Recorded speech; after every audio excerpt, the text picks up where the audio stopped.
Greetings and salutation, my friends. My name is Casey J. Hutchins. I'm a writer by trade and a gamer unpaid. So today we're here to talk about the clay of Erhol. Now, this is another wonderful invention from the tribe of MoonClaw used for healing. This is used when someone loses tissue or organs or more skin than what the Silbermon can handle, and to the point where it can replace whole limbs. Now, clay is a little misleading of a name. It more looks like paste in appearance. And it has a kind of more palish kind of look to it. You almost mistake it as glue, other than the few traces of like silver-like or blue-like tint to it.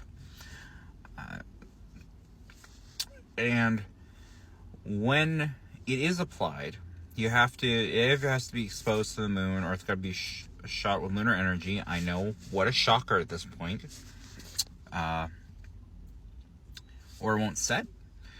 So when it does set, though, it does completely, if let's say a goblin lost his arm, it's going to look completely like the old arm that was there, same color, everything. The only time it will show itself that it was a replacement is during, usually moonlight. There'll be a glint of silver that'll gleam off of the spot.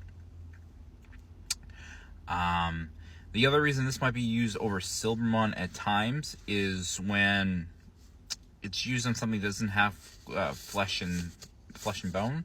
So think like stone creatures who would benefit from something more like clay than Silbermon that doesn't work as well. So yeah, that's all the uses for it really. It's more to use to replace limbs than anything else, but it can be used for internal organs and outside as well. But the ingredients. So this contains moonstone, selenite, labradorite, opal, birch sap, and alder sap. So, to make this, you have to crush and combine the first four ingredients. So that's moonstone, selenite, labradorite, and opal. Then you have to mix the two saps, so birch and alder, together into the mixture. And what it should look like, it should look still kind of pasty, almost clayish, more paste than clay. If you've worked with it before, you know the difference. And you have to be careful so that it doesn't set on its own. So when it's in storage, you can make sure it has the right storage system. You might have to store it occasionally to make sure it doesn't completely set. But other than that, that's the clay of Erhol. We do see it used once in the story of Scars and Scales by Casey J. Hutchins to save a particularly close individual to Xerxes. Who that is and the circumstances, you'll have to read the book to find out. So that's it.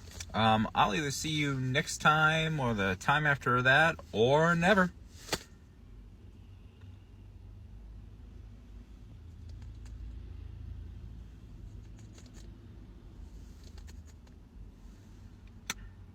Bye-bye.